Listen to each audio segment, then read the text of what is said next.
West Asia remains on edge as the US-Iran deal continues to be elusive, while the US president has warned that the war could resume if US soldiers are killed. Reports of an alleged explosion in Oman spur speculation of a potential escalation. A few hours earlier, Reuters reported that Oman briefly suspended crude oil operations at the terminal following a suspected explosion near offshore mooring berths. In fact, it added that the blast was caused allegedly by a drone attack. However, the government of Oman is yet to officially comment on this. Let's tell you why this is significant. Oman has long acted as a mediator between Washington and Tehran. It even hosted talks earlier between the two sides before the war started. In fact, the terminal is vital for Oman as it handles anywhere between 800,000 and 900,000 barrels of oil exports per day. It is located outside the Strait of Hormuz, where vessel movement has been minimal. Amid this, Iran claimed to have fired warning shots at USS Truxtun and USS Mason. According to the Iranian state media, these warships ignored radio warnings and approached the Strait of Hormuz. It added that these vessels left the Sea of Oman towards the Indian Ocean. But CENTCOM staunchly denied this claim reportedly.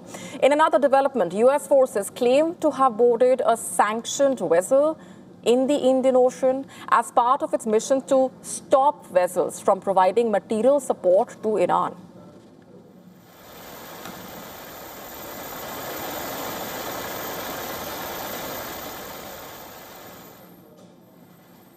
Earlier, Trump revealed that he rejected sending U.S. special forces into Iran to retrieve its enriched uranium stockpile to avoid a quote-unquote Jimmy Carter moment.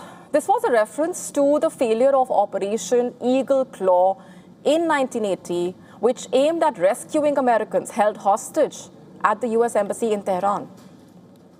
You'd have to be there for 2 weeks. You'd need massive equipment. You'd have to airlift the equipment in. You know, you're in a war zone.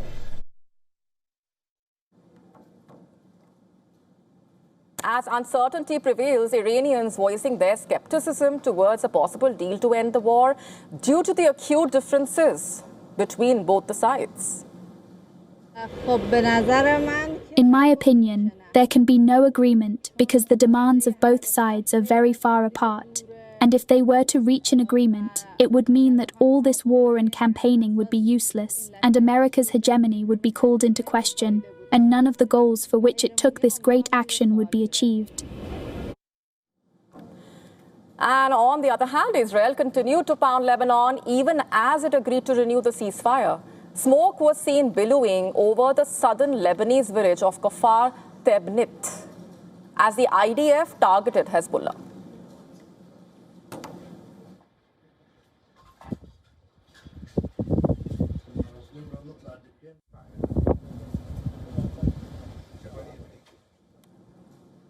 Heavy damage was seen in the city of Tyre as well, following an Israel strike. And while Tehran has been linking a deal to cessation of hostilities in Lebanon, Beirut is clearly not amused. In fact, the Lebanese Prime Minister called upon Iran not to use his country as a bargaining chip. Listen in.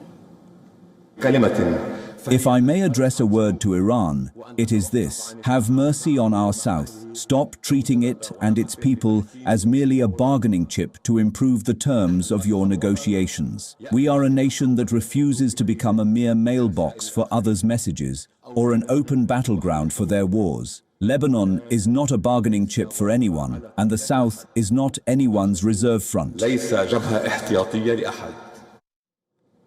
And with Israel persisting with its attacks on Lebanon and the lingering differences between the US and Iran over the key issues, it seems that early hopes of a deal remain a distant possibility as of now.